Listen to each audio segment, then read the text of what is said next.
Segundo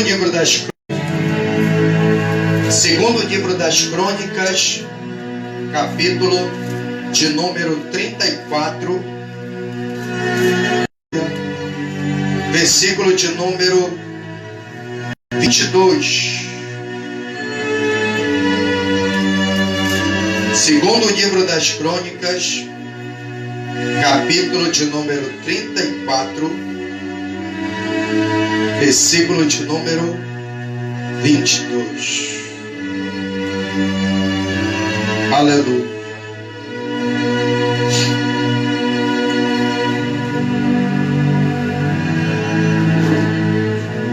Capítulo de número 34 do segundo livro das Crônicas, versículo de número 22, diz assim: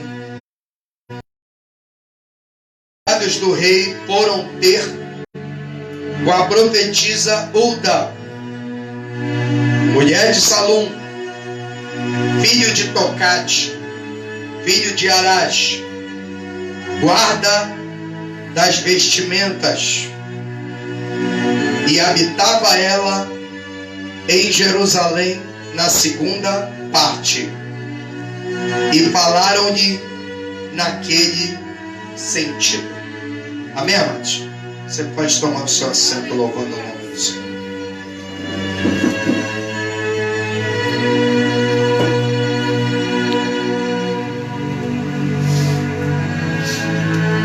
Aleluia. Glória a Deus. Aleluia. Bendito seja Deus. Amados, o capítulo de número 34, ele trata acerca de uma profecia. Profecia essa que dizia que Deus ia levantar no futuro um homem chamado Josias, que seria responsável por promover um grande avivamento, aleluia, no meio do povo de Israel. E isso nos dias de Jeroboão I. Jeroboão, filho de Nebate, que foi um dos servos, aleluia, de Salomão, na época da divisão do reino, quando Deus rasga o reino de Israel em dois, deixando o reino do sul composto por Judá e Benjamim nas mãos de Roboão, filho de Salomão, e as demais 10 tribos passam para o governo de Jeroboão I, conhecido como Jeroboão, filho de Nebate.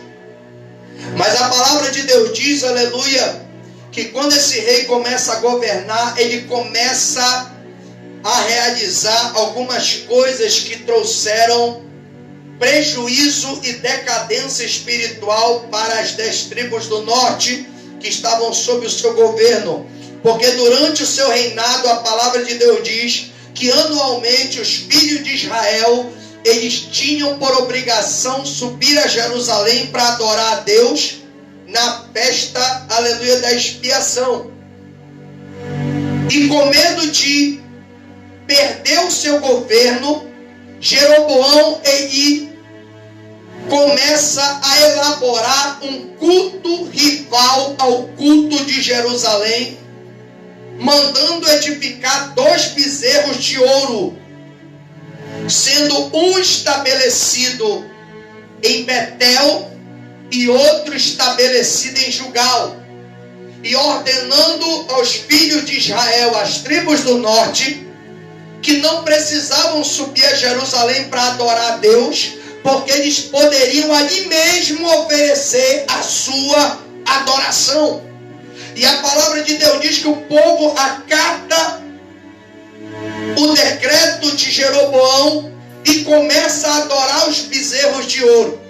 E daí você vai observar que no reino do norte, poucos foram os reis crentes que assumiram o trono e conduziram o povo debaixo do temor a Deus. A maioria dos reis eram reis pagãos.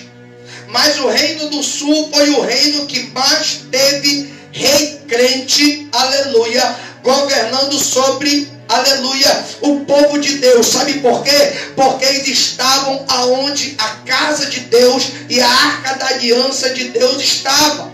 Porque aonde tem conserto, tem fidelidade. Aonde tem conserto, tem compromisso com Deus. Aonde tem conserto, tem mudança de vida. Aonde tem conserto, recalabastúbia, decalabachedecai, tem libertação, irmão. E a palavra de Deus vai dizer que a idolatria, ela contamina. Mas quando chega no período do cumprimento dessa promessa, no capítulo de número 34, a palavra de Deus diz que a primeira atitude, aleluia, para que houvesse mudança no governo do reino do sul, chamado Judá, aleluia, Josias, quando ele assume o trono, após, aleluia, a morte de Amon, seu pai, que foi um rei ímpio, infelizmente, mas para a glória de Deus, não exerceu influência sobre a vida de Josias. Primeiro, porque Josias, além de estar debaixo de uma promessa, ele era uma promessa de Deus, e promessa de Deus é irrevogável. Deus, ele não torna atrás e não permite que seja anulada. Aleluia. Josias, ele se coloca em posição diante de Deus. Como eu disse, se não houver aliança, não há como haver mudança, irmão.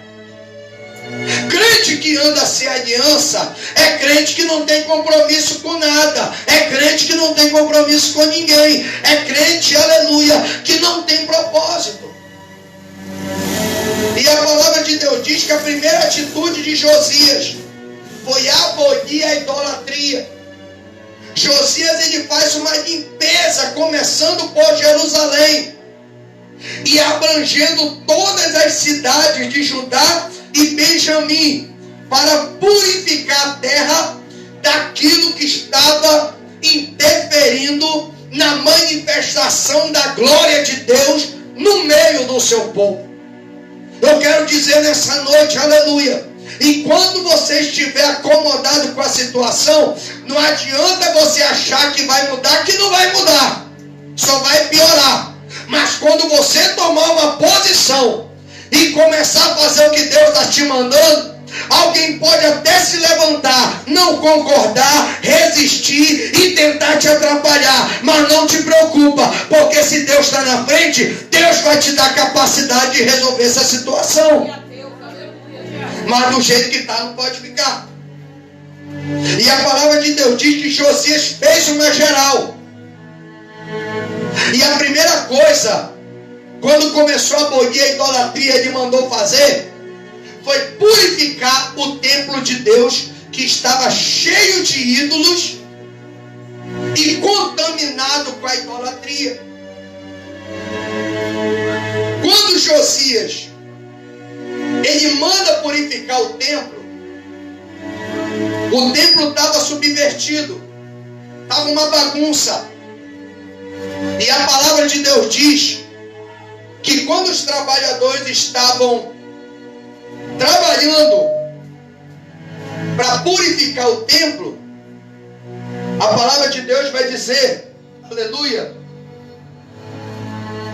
que eles encontram a lei do Senhor perdida dentro da casa de Deus.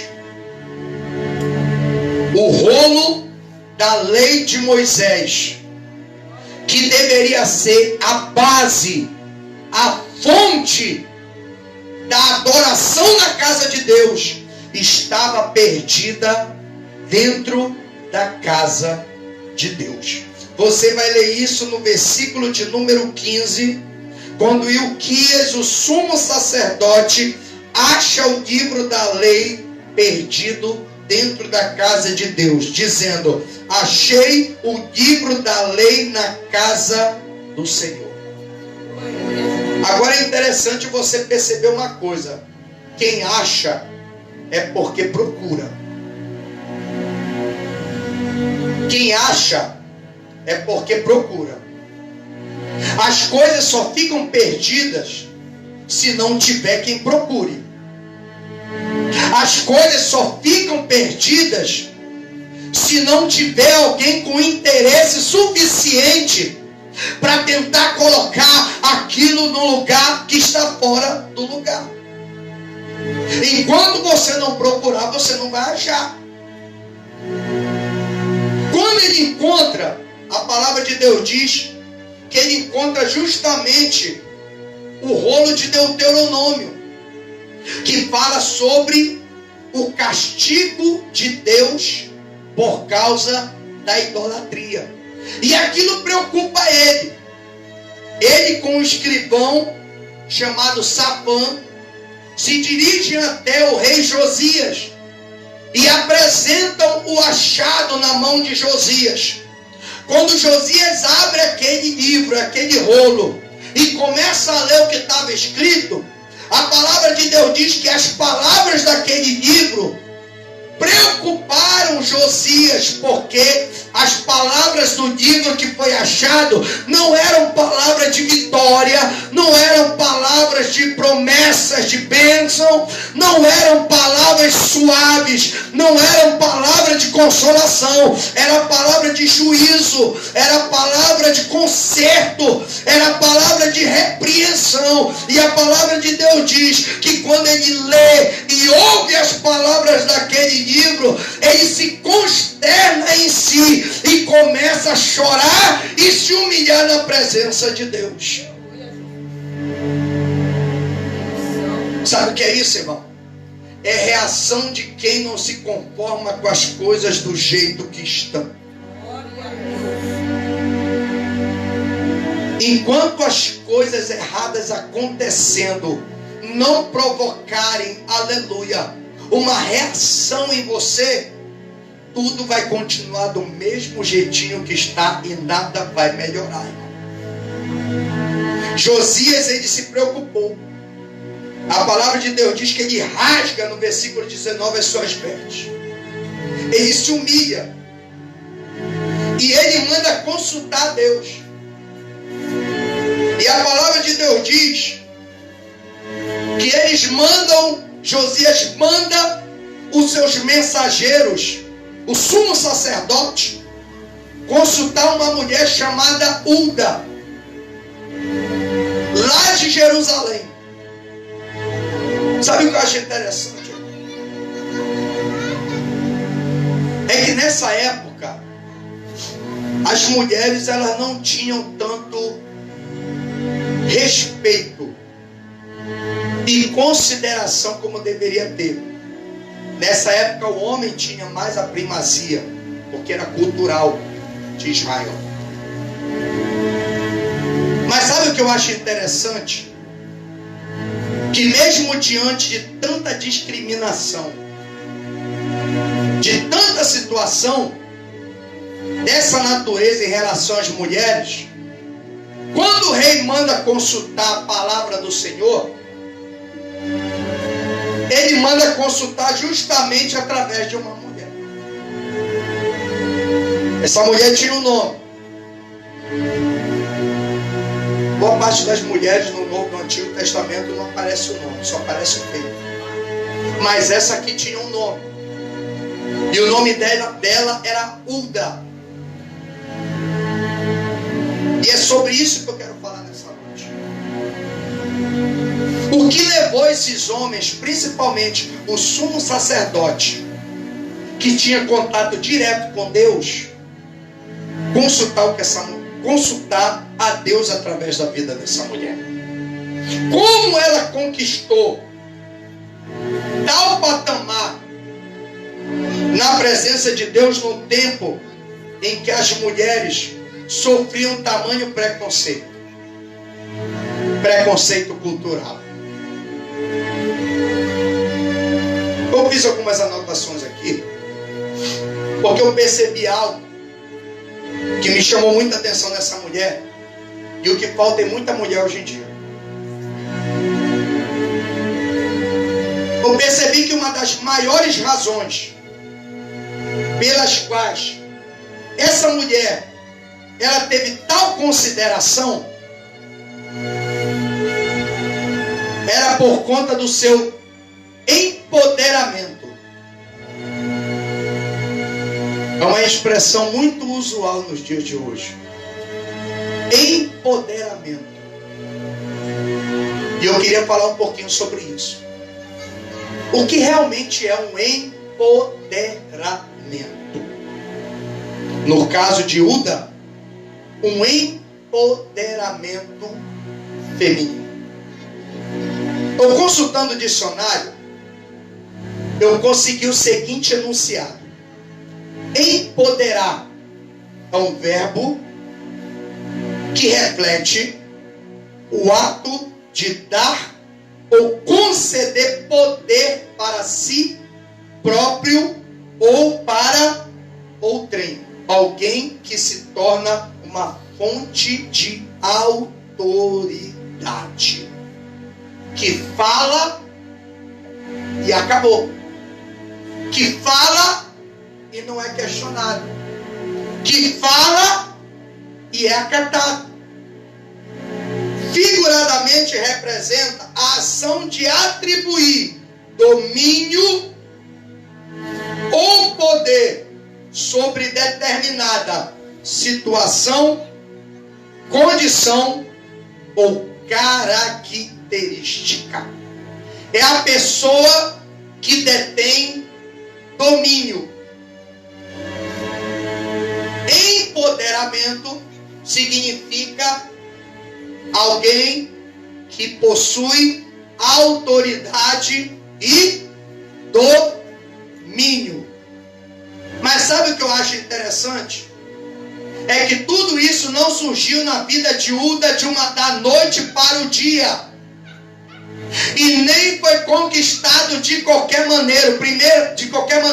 Em primeiro lugar, você tem que entender que para você se tornar uma pessoa empoderada, você tem que entender que o empoderamento, ele não é imposto, ele é conquistado. Tem muita gente querendo impor autoridade, mas não tem moral para exercer autoridade. Por isso que não é respeitado. Por isso que não é levado em consideração. Por isso que não infunde temor. Porque aquela profetisa, ela infundia temor. Porque para um homem naquela época chegar com uma mulher e pedir para uma mulher orar a Deus, para Deus revelar a resposta de um determinado assunto como esse, relacionado ao juízo de Deus, não era para qualquer pessoa e nem para qualquer mulher. A pessoa tinha que ter fiação com Deus. Aleluia. Tinha que ter muita intimidade com Deus, irmão.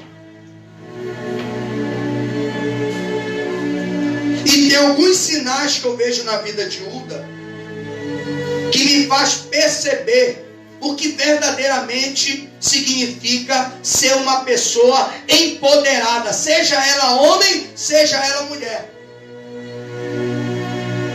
Primeira coisa que eu preciso entender para que eu me torne uma pessoa empoderada ou uma pessoa que é uma fonte de autoridade ou domínio. Para a pessoa ser empoderada, a primeira coisa que ela tem que fazer, ela tem que desenvolver autoconhecimento. Primeira coisa. Você quer ser uma pessoa empoderada? Uma pessoa que não depende dos outros para fazer nada? Uma pessoa que quando fala, o que fala é tomado em consideração? Desenvolva autoconhecimento. O que é o autoconhecimento? É você saber quem você é. Se você não sabe quem você é, se você não possui uma identidade definida, não tem como você exercer o teu empoderamento. Não tem como você se tornar uma fonte de autoridade. Alguém que fale, e o que fala tem poder. Tem que ter autoconhecimento. A palavra do Senhor diz que nós somos a geração eleita, o sacerdócio real, a nação santa, o povo adquirido para anunciar as virtudes daquele que nos chamou das trevas para a sua maravilhosa luz. Nós que outrora não éramos povo e hoje somos povo de Deus. Nós que outrora não tínhamos alcançado a misericórdia e hoje alcançamos a misericórdia de Deus. Primeira carta de Pedro, capítulo 2, versículo 9. Se você não sabe quem você é, você não vai ter competência para governar, para dirigir, para orientar ou auxiliar. Sabe o que está acontecendo por aí? Muita gente está se descaracterizando, se misturando com o sistema, deixando que a mente do mundo, deixando que as ideias, aleluia, do tempo presente desfigure a sua identidade em Deus. O que é que Jesus diz? Vós sois o quê? O sal da... Vós sois o sal da terra. O sal serve para quê?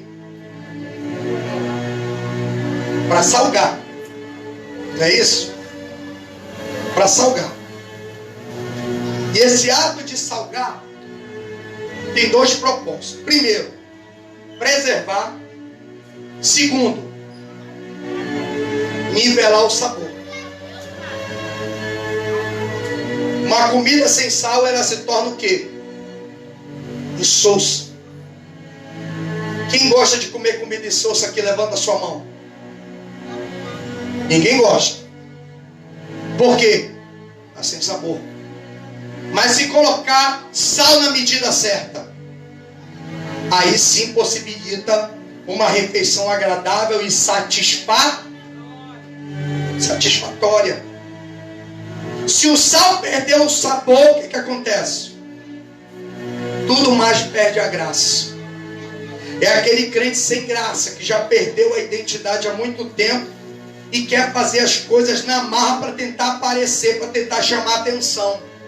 Mas ele acha que é pela forma de fazer é que ele vai conquistar a atenção. Eu quero te dizer nessa noite que o que conquista a atenção é a manifestação da glória na tua vida, irmão.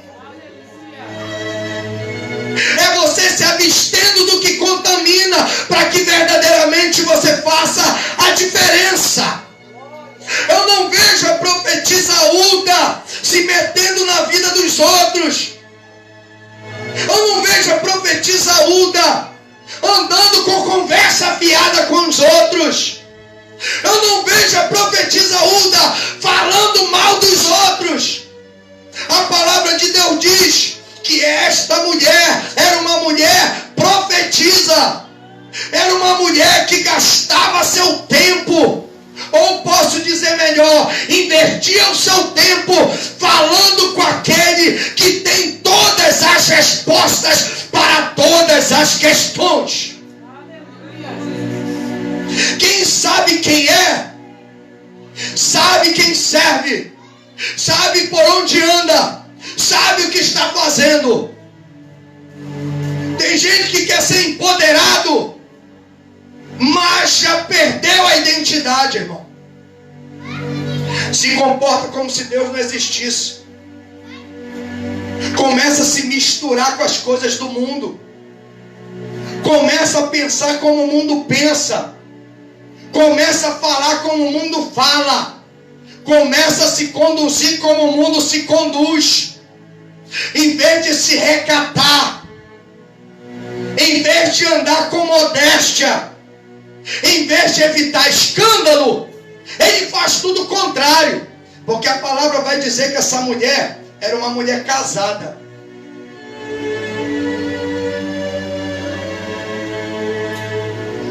não era uma mulher solteira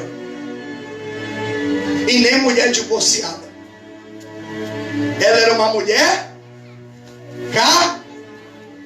casada. Sabe o que é isso? Mulher de compromisso. Mulher casada não anda por aí. Mulher casada não faz o que quer. Mulher casada não se comporta de qualquer maneira. Quem é casado tem que entender que vive para quem se casou com ela. Por que o escritor sagrado faz questão de dizer que Uda era casada?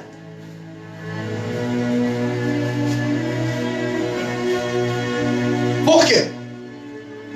Então Ilquias e os enviados do rei foram ter com a profetisa Uda, mulher de Salum. Porque o escritor faz questão, irmão, de além de citar o nome dessa mulher, falar que ela era casada. Porque quem é casado e tem consciência de que é casado, ele busca pureza e respeito. Tem gente que quer mandar, mas não se dá o respeito. Tem gente que quer ter autoridade, mas não obedece. A autoridade é produto de obediência, irmão. Porque a palavra de Deus diz que Jesus, quando ele morreu, ele se despojou da sua glória, ele se humilhou até o último nível da humilhação, que era a morte de cruz. Mas a palavra de Deus diz que pelo ter obedecido até a morte, e da pior morte, a palavra de Deus diz que ele conquistou um nome que é sobre todo nome. Jesus não impôs autoridade, ele conquistou, ele mostrou como é que faz.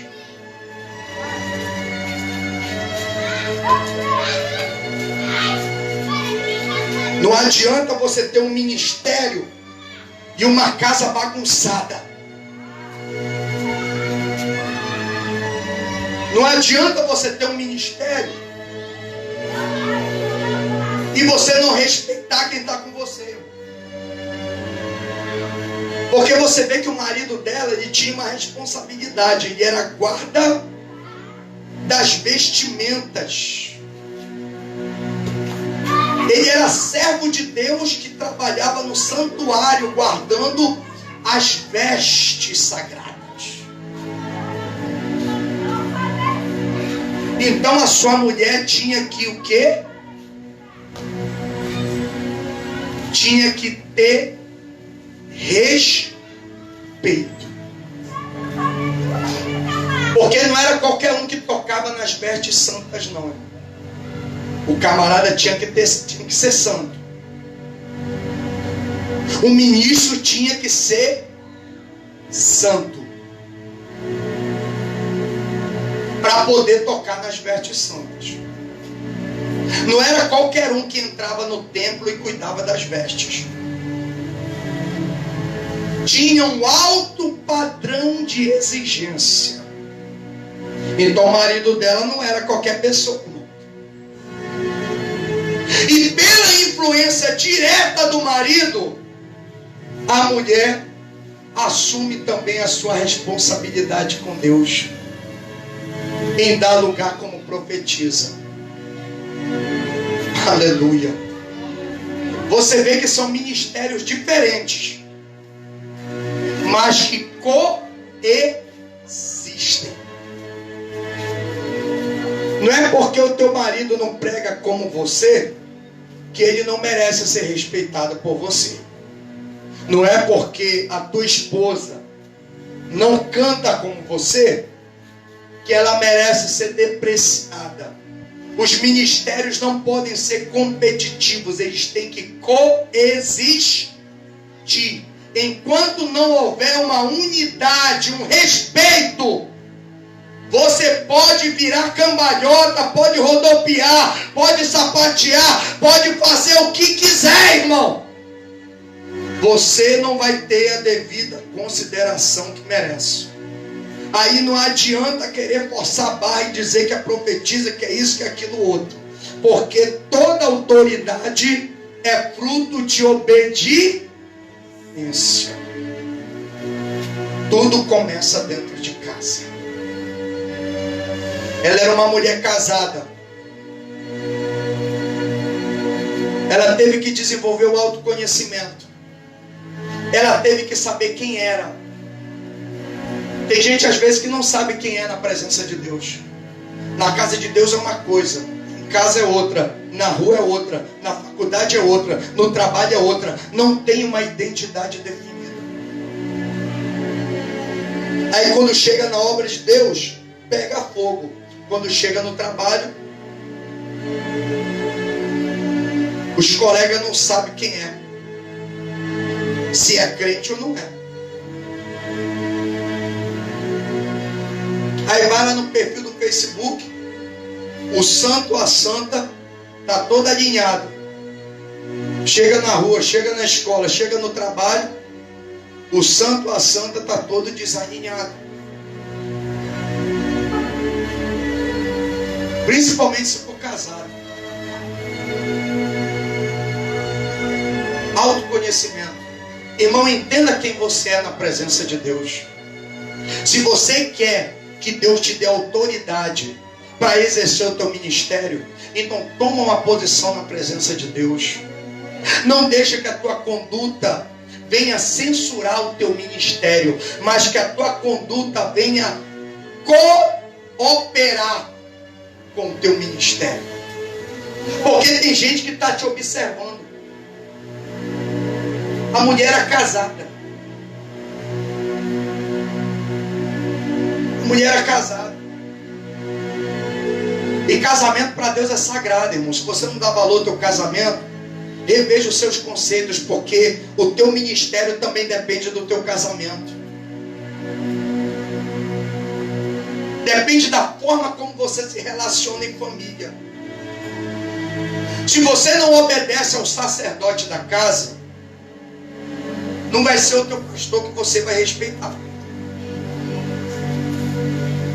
Se você não obedece ou não honra aquele que é tido como sacerdote da casa, você não vai se submeter às demais autoridades que virão sobre a tua vida. Porque todos nós estamos debaixo de autoridade. Paulo escreve aos Romanos no capítulo 13 falando sobre isso. Toda autoridade sobre a terra é vinda de Deus. Todo aquele que está em posição de autoridade, de domínio, vem de Deus. Seja ela qual for. Começando pela primeira autoridade com quem você entra em contato, que são os teus pais. Você tem que ter autoconhecimento. Para você poder governar, você primeiro tem que ser governado. Se você não senta para aprender, você não vai ter autoridade para ficar de pé para ensinar. Primeiro segredo do empoderamento é esse. É o autoconhecimento. Ela sabia quem era ela. Se ela não soubesse quem era, na primeira conversa fiada ou primeira cantada, ela caía por terra. Não ia querer saber de ministério. Se ela não tivesse um caráter formado em Deus, não tivesse uma mente transformada pelo Espírito, pode ter certeza que na primeira proposta sedutora do diabo, Uda já tinha caído por terra já há muito tempo, e não se ouviria falar dela na Escritura Sagrada. Sabe por que ela está de pé? Sabe por que ela aparece aqui nas Escrituras? Por causa do seu autoconhecimento. Porque ela tinha uma identidade formada em Deus. E quem sabe quem é, não é levado por qualquer coisa. Não é o que o Salmo 1 diz? Feliz é a pessoa que não anda segundo o conselho dos ímpios. nem se detém no caminho dos pecadores, e nem se assenta na roda dos escarnecedores. Antes tem o seu prazer na lei do Senhor, e na sua lei medita de dia e de noite, e será como a árvore plantada. Não é uma árvore solta, irmão. Uma árvore plantada. E não é em qualquer lugar, é junto a ribeiros de águas. Lugar de águas em movimento. Tem gente bebendo água parada e passando mal. Você já viu o que causa, o problema que causa água parada? O que acontece com a água parada?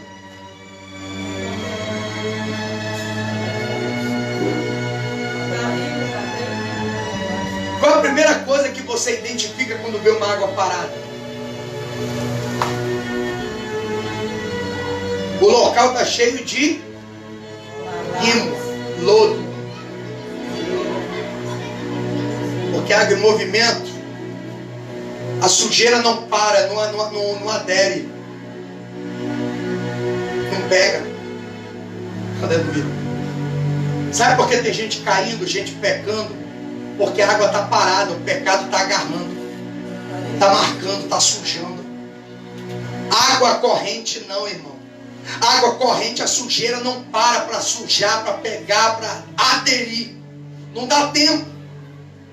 Então a árvore plantada junto a ribeiro de água não fica no meio da lama, porque a água corre e limpa. Tem muita árvore aí plantada no meio de lamaçal, que não produz nada, irmão,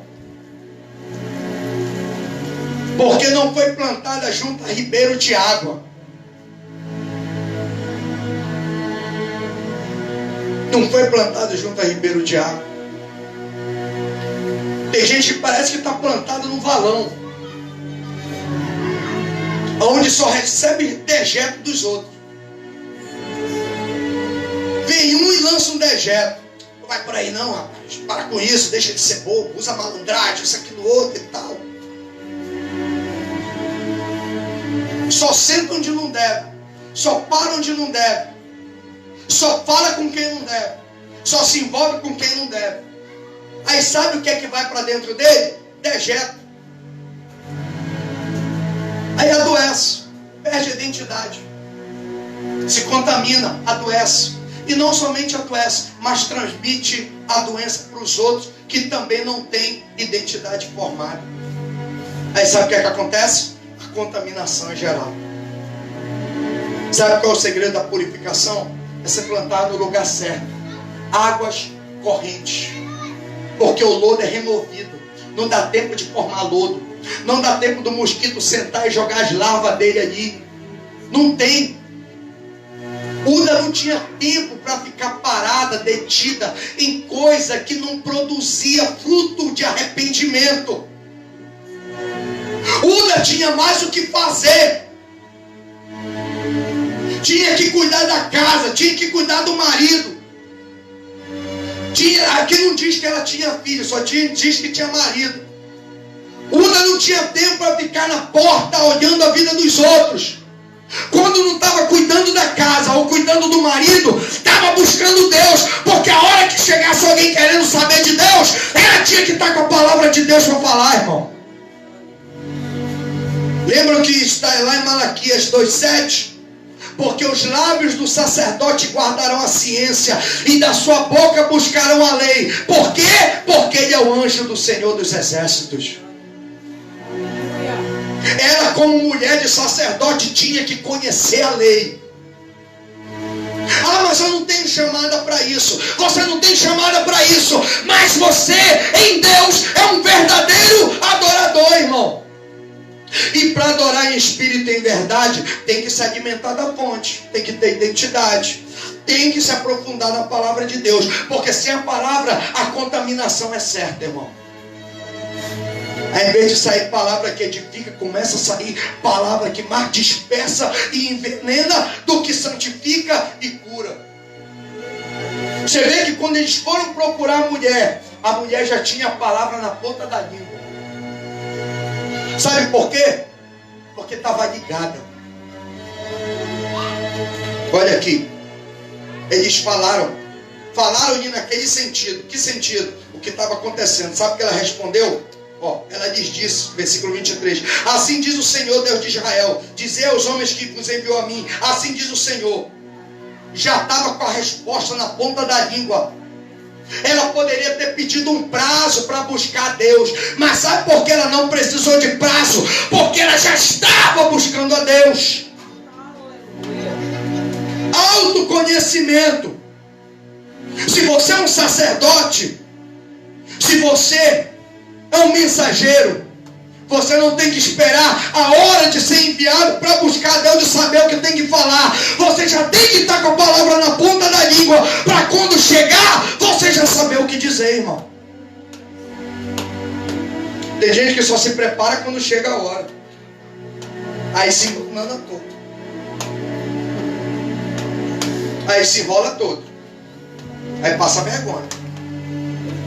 Aí a pessoa olha assim e diz: meu Deus,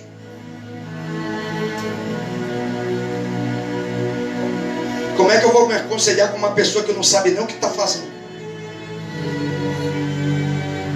Como é que eu vou pedir uma direção para uma pessoa que não sabe nem por onde começar?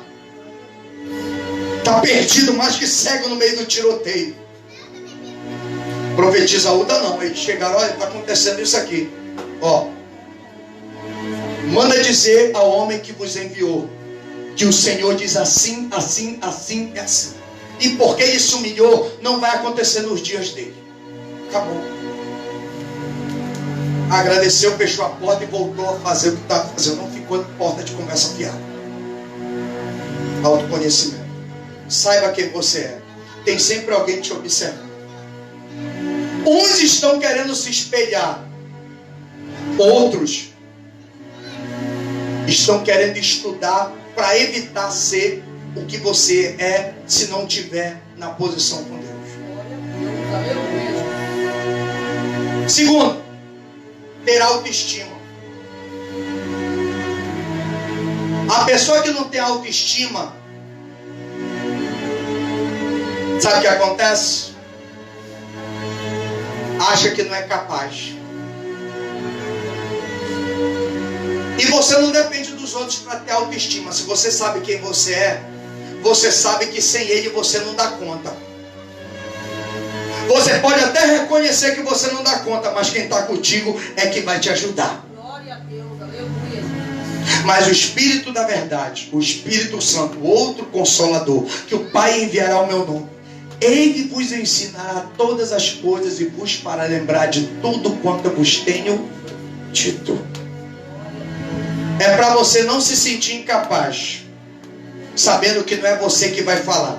Jesus, no capítulo 10 de Mateus, ele fala aos discípulos, já antecipando o que eles iam enfrentar depois da sua ascensão, dizendo: quando vos conduzirem aos magistrados, aos juízes para serem interrogados, não se preocupem com o que vocês vão falar, porque na mesma hora vos será ministrado o que vocês vão falar, porque não vai ser vocês que vão falar, mas o Espírito Santo é que falará por vós. Aleluia. Só se preocupa em estar na ligação. Autoestima.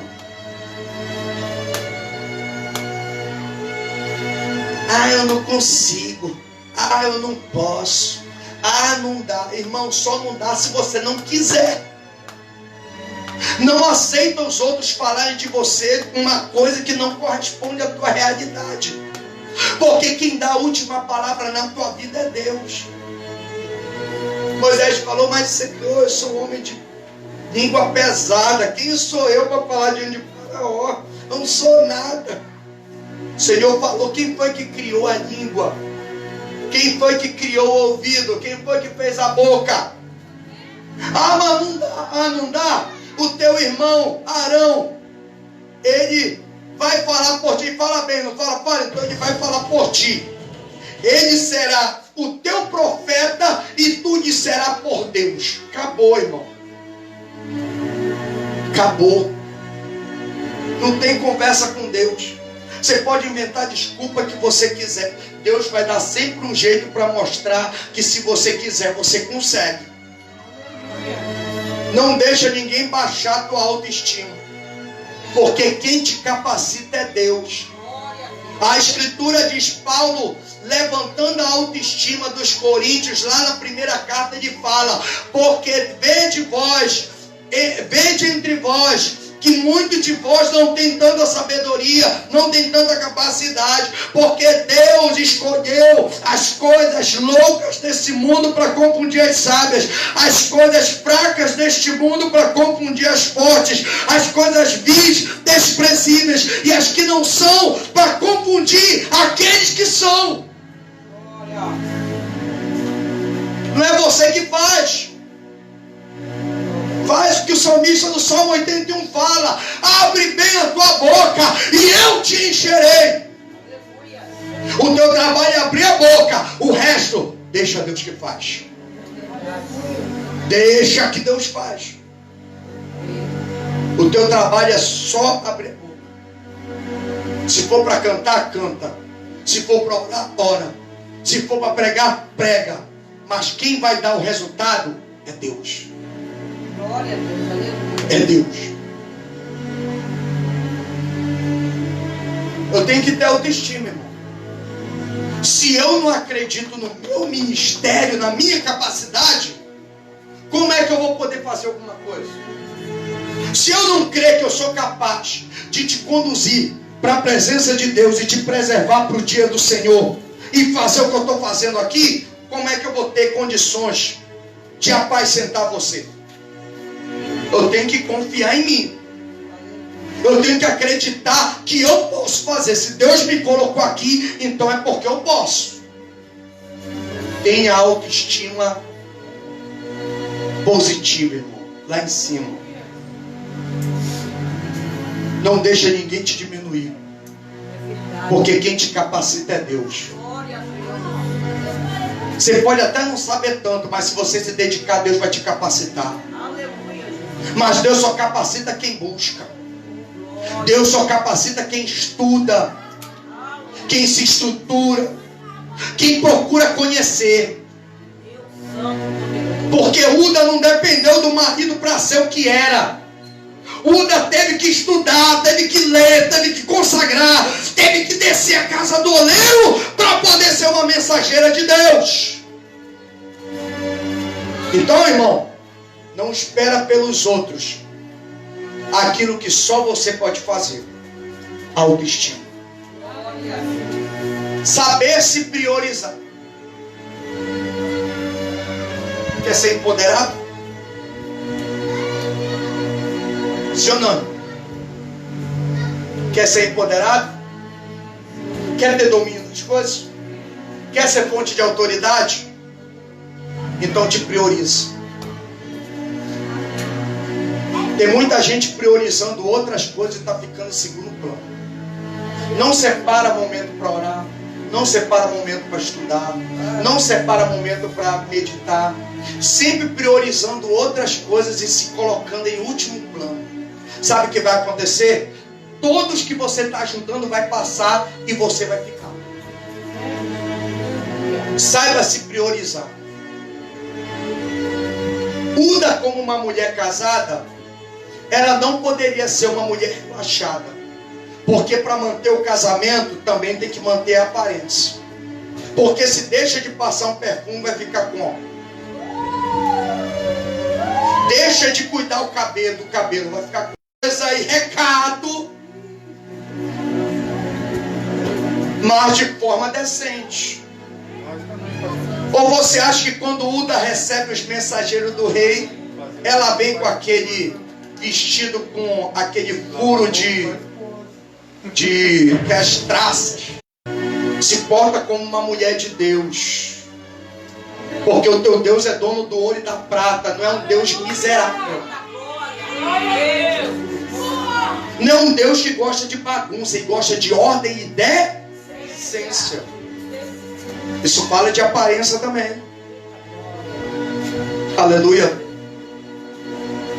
para que o diabo não prejudique o teu casamento. Priorizar. E por fim, tomar as suas próprias decisões. Glória a Deus. Quer ser empoderado? Tome decisões. Ninguém toma decisão sem antes de um conselho. Decisão, ela tem que ser resultado de conselho. Antes de você tomar qualquer decisão, conversa para saber segunda opinião. Porque nem sempre a tua visão ela está certa. Tem gente que de fora enxerga mais do que quem está dentro. Então se aconselhe. Sabe o que significa isso? Relação. Para ela ter um bom relacionamento com o marido, ela tinha que ter transparência. Falar o que está acontecendo. Para que se alguma situação sorrateira tentasse sabotar o casamento, ia mexer na vida espiritual, ia mexer no ministério do marido na casa de Deus, ia mexer no ministério profético dela, em vez dela ter resposta de Deus, sabe o que é que ela ia ter para os mensageiros do rei? Desabafo. O que tem de gente que em vez de pregar a palavra desabafa. Irmão, lugar de desabafo é entre quatro paredes e com quem você está insatisfeito. Saiba tomar decisão sábia. Não tome decisão sem ter conselho. E não tome decisão precipitada com base nos sentimentos, porque o coração é enganoso mais do que todas as coisas e perverso. Quer ser empoderado? Não deixe o teu coração falar mais alto do que a tua razão. Jeremias 17:9. Enganoso é o coração mais do que todas as coisas e perverso. Quem o conhecerá? Mas eu, Senhor, sondo os corações e esquadrinho as mentes, e isso para dar a cada um segundo as suas obras. Aleluia. Se você continuar fazendo as coisas baseado no que você está sentindo, vai chegar uma hora que você vai acabar fazendo algo que não deveria fazer, de que depois você vai se arrepender. Pensa e pergunta para Deus: o que tu farias, Senhor, nesta situação? E Ele vai te direcionar, porque a Escritura também diz: o teu Deus te ensina o que é útil e te guia pelo caminho em que deves andar. Tome as tuas decisões, mas tenha conselho, porque assim você vai ter maior segurança na tomada de decisão. E quem te observar vai perceber que você está preparado ou preparada para orientar, para guiar, para aconselhar e para comandar. Amém, amados? Amém. Quem toma a decisão está decidido. Agora quem fica, será? Não sei. Será? Isso daí não é gente decidida. Tiago diz: aquele que precisa de sabedoria, peça ao Senhor. Peça, porém, com certeza, com fé, não duvidando. Porque quem duvida é semelhante à onda do mar, soprada pelo vento, agitada de um lado para o outro. Não pense tal homem que receberá algo do Senhor. Amém, amados? Amém? Então a profetisa Uda não caiu de paraquedas na história. Ela tinha história. Era uma mulher que honrava o marido, que cooperava com o marido, que respeitava o marido, que obedecia o marido, que era uma boa dona de casa, que não ficava de conversa fiada, que sabia quem era, que tinha autoestima, sabia que era capaz de fazer aquilo que Deus mandou fazer. Era uma mulher decidida, era uma mulher que tinha autoconhecimento, identidade. Amém, amados? Amém. Só assim Deus vai ter a segurança de enviar pessoas munidas de poder para se aconselhar com você.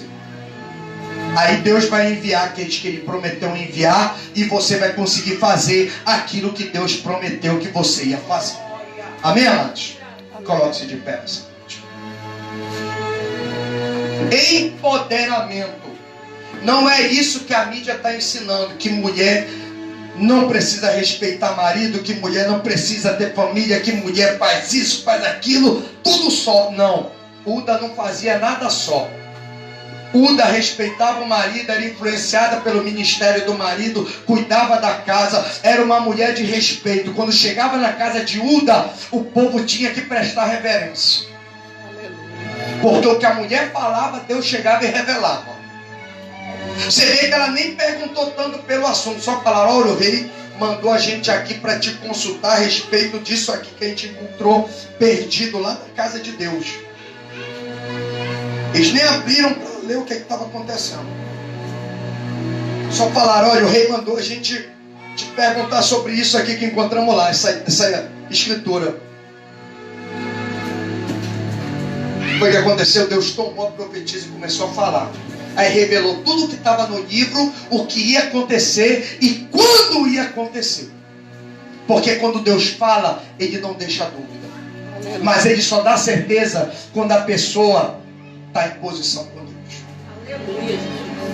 Glória. Profeta não pode ter duas palavras não. Ah, eu não sei. Foi Deus que falou isso daí, mas eu não sei não. Ou falou ou não falou. Amém? Vamos lá. Deus, eu quero te agradecer nesta noite. Porque eu creio, Senhor, que Tu estás treinando essa igreja para ser uma igreja empoderada, Pai. Uma igreja, Senhor, munida de capacidade, de domínio, de governo. Uma igreja munida de capacidade de exercer autoridade, Senhor. Tanto no mundo espiritual quanto no mundo secular. Uma igreja de respeito. Uma igreja referência. Uma igreja, Senhor, que faz a diferença. Pai, eu te peço que Tu possas ajudar o Teu povo a desenvolver esse empoderamento na sua vida. De forma que todos aqueles que tiverem acesso a eles possam ter a sua vida impactada e mudada para a Tua glória, Senhor. E reconheçam, eles não precisem dizer que são crentes e que nem são dessa igreja, mas que eles sejam reconhecidos, como aquela mulher sunamita falou de Eliseu aos ouvidos do seu marido, dizendo: este homem que passa por nós e come na nossa mesa é um santo homem de Deus. É um homem que se pode confiar. É alguém que verdadeiramente Deus usa na terra. Por isso, Deus, eu te peço, Pai, estrutura essa igreja. Aos teus filhos que estão online, que estão ouvindo essa palavra, estrutura na tua presença e confirma, Senhor Deus, a vitória. Assim, ó Deus, nós oramos nesta noite e colocamos os nossos temores, as nossas limitações, as nossas fraquezas nas tuas mãos, porque a tua palavra diz que o teu poder se aperfeiçoa na fraqueza. Por isso, Deus, nos ajuda e confirma a nossa vitória. Assim, ó Deus, nós oramos, ó Pai, e te agradecemos no poderoso e santo nome de Jesus. Amém. E graças a Deus. Amém, amados? Você pode aplaudir o nome do Senhor nessa noite? Então aprenda.